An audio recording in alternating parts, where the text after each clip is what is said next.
So, hello everyone. Welcome to the APAC friendly meeting for SIG Talks that's held every month. I'm Divya Mohan, one of the co-chairs for SIG Talks, and we have a fairly light agenda today. But before we get to it, um, we always start off with the updates and reminders. First of which is that. As with every other meeting in the Kubernetes project, this meeting is also governed by the Kubernetes Code of Conduct, which basically boils down to please be nice to one another and please be courteous to one another, irrespective of wherever you're interacting. If it's Slack, meetings, PRs on GitHub, wherever, please be nice to one another. That's the first reminder slash update, and if you see any violation of this particular I wouldn't say rule, but this particular code of conduct, I would recommend that you get in touch with the code of conduct committee by mail at conduct at the rate kubernetes.io. So that's the first set of reminders, and next up, um, we have the PR wrangling and issue wrangling schedules. Now, the PR wranglers are basically, for all those who are new, they are people who are responsible for approving and reviewing your PRs. And this week's PR wrangler is Dipesh, shadowed by Nathan. Next week is Nate W, shadowed by Sayak here, and the week after it's it's not Kimming, it's Chimming. Sorry, it's Chimming, and we have the entire roster for 2025 up on the link in the agenda documentation, so you can visit that and know who's assigned for approving and reviewing PRs, or for pinging in case of any urgent issues or PRs in this case. So that's the first bit about PR wranglers. Now, if you go to that page that's linked here, you'll also notice that there's something called as a PR wrangler shadow. And you'll also notice on the agenda documentation that I've written shadowed by XYZ. So shadows are typically people who informally mentor with the PR wrangler for the week to understand how the process works. We do not have any prerequisites so far for people to shadow. So literally anyone who's just willing to learn the ropes and put in the time can nominate themselves. If you are so interested, please ping one of the coaches, including myself, to nominate yourself, and we can get you slotted. But please mention which week and against who you want to shadow, so that we know that we are slotting you against the correct person. So I'm going to pause right there and see if there's any questions.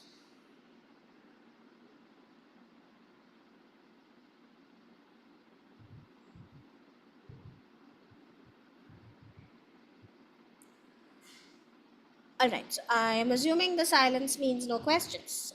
So I'm gonna go to the next item under updates and reminders, which is issue wrangler. Now, like PR wrangling, you will notice that on the Kubernetes website, GitHub repository, we have a ton of issues filed for the Kubernetes website, and they all need to be appropriately labeled and triaged and assigned for technical consultation or support or whatever. So we have people assigned to this as well. Now, you will notice that this is filled only up till May, and the reason this is only filled up till May is because this is a newer role that we introduced last year, and we are going on a half yearly slot. So the next slot, if you are interested and if you've already been around for a bit, I would recommend you take this up, because the reason is that this is one of those ways where you get to know um, the mechanics of the SIGs that we collaborate with. So how do we label, how do we sort of assign issues to specific SIGs, or who do we need to consult when we actually get an issues. All of that mechanics you'll come to know, and you'll already sort of be aware of that if you've been around for a couple of months here. So this is not something that's friendly for new contributors, and literally anybody who walks in. You would have to know some specifics of contribution to the documentation SIG before you sign up to be an issue wrangler. Now, if you're so interested in signing up for the next half of the year, that's starting June or mid May, again, please let one of us as co chairs know that you're interested, and we'll be happy to slot you in. Otherwise, we'll be going forward with creation of the next half of the year's rota in the next couple of weeks. So that's the second update or second set of updates, and I'm going to pause here to see if there are questions.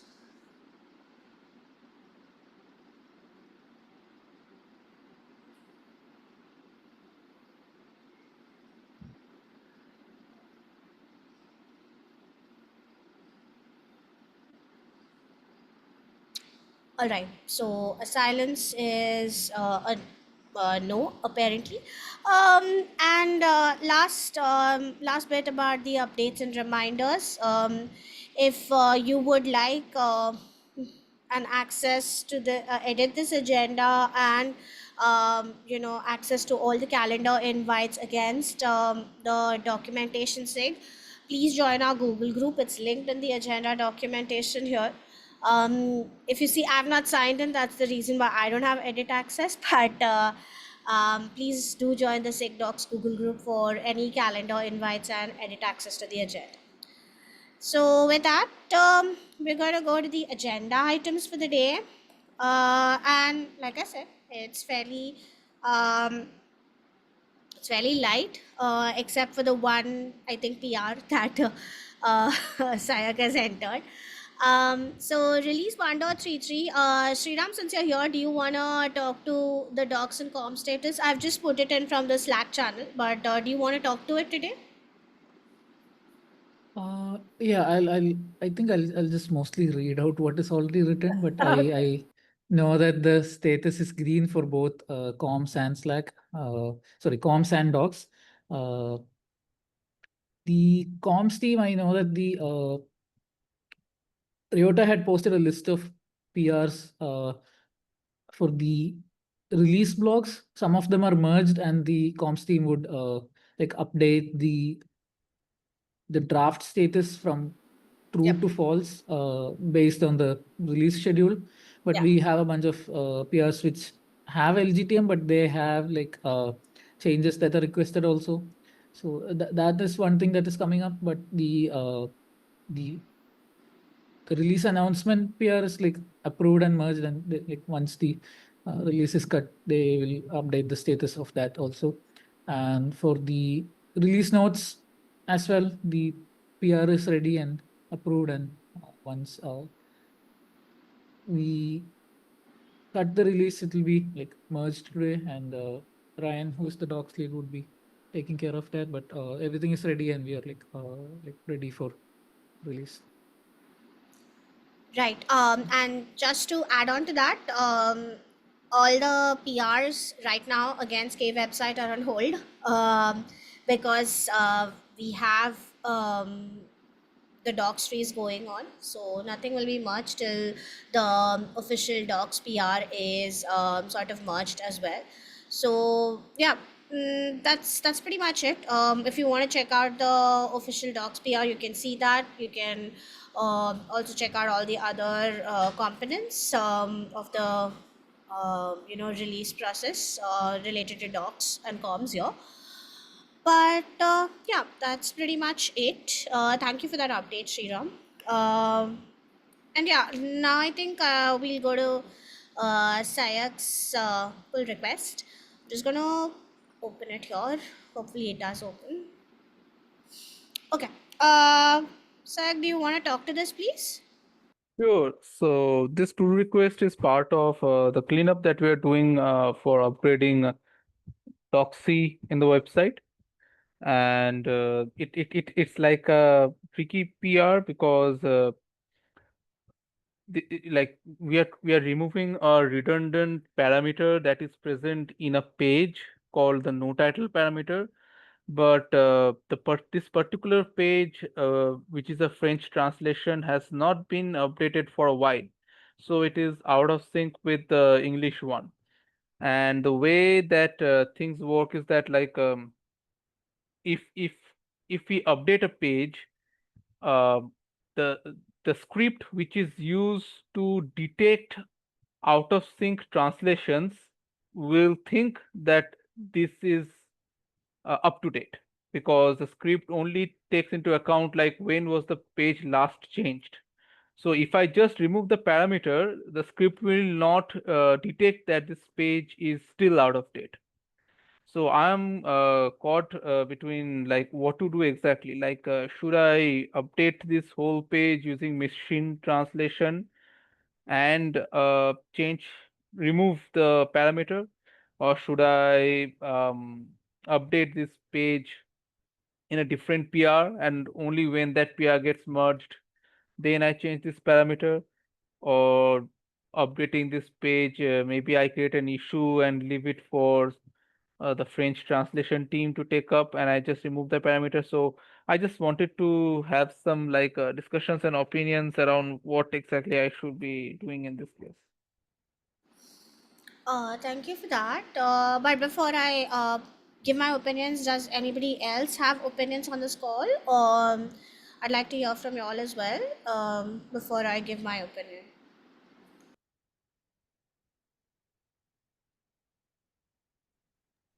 Yeah, no, I don't have anything from my side. Yeah, I don't have anything either. Okay, so in my opinion, since if we remove the no title thing as per what you said, when we run the script for checking if the docs are out of date, it will not actually flag whether the documentation is out of date, yes or not. Right, That is the right, concern. right. And how do we plan to continue displaying that in future versions of Doxy when the no title page is not when the no title parameter is not there? Have we discussed that before? So it is display what exactly? So when the no title parameter is there, it is Mm-hmm. and that script is run, it will display whether that page is out of date, right? That is the thing. No, it doesn't really depend on the no title parameter itself. The no title Okay. parameter is not used technically anywhere in the code base. It's a vestigial thing from an earlier way of doing it. So the Oh, script only checks like when the file was last updated. So if the same file in the English translation is updated later than say the French translation, the script can see that and say that the French translation is out of date. But if the French translation is updated later, then it thinks that okay, it's up to date. But it's not really up to date. I just changed a small thing. So that's the tricky thing here. so what I would do is, in this case, I would actually bring this up to the French localization team, and give them the context that you have given me. And like they have a Slack channel, and I would recommend that you go there and bubble this up as a discussion item and see if there's a response.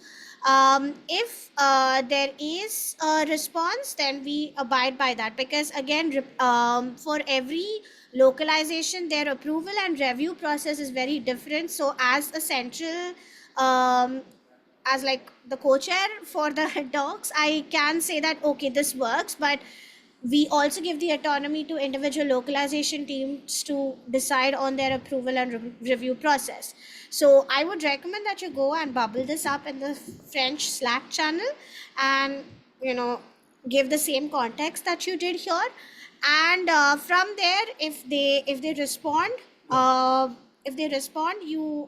you know, take the necessary action. If they don't respond, I would consider bubbling this up in the SIG docs localization Slack, because I know that removing the no title param basically doesn't, I mean, it's okay. I mean, if we remove it just without telling them as well, but I wouldn't recommend that, because we've given them the autonomy to decide how their localization works. So I just think it's fair that we bubble it up to them. Does that make sense?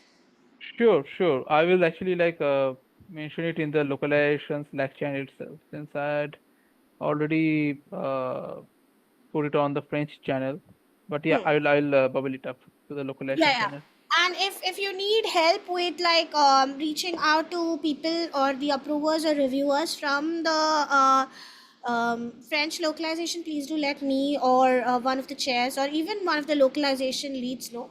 This can be sorted out with them as well, rather than you going through all the effort, because they should be involved in the decision making of how they want to address this, since it's very specific to the Hmm. localization. Sure, that will be much appreciated. Yeah, and also, is this something that's noticed across the all localization, or is it very specific to French? It's just very specific to this one page. Yeah, but is it like all across, or is it just this No, no, no. one This one page in the whole, like in all entire whole? languages, among all languages, this one French page has this one thing that is there. Okay, okay. So I think it's worthwhile bubbling this up in the localization Slack, and I can help tag the people, and then we can move forward from there. Does that make sense? Sure, that would be great. Yeah. Thank you. Any other questions? Not from me, not at this time. All right. Any other questions from anybody else?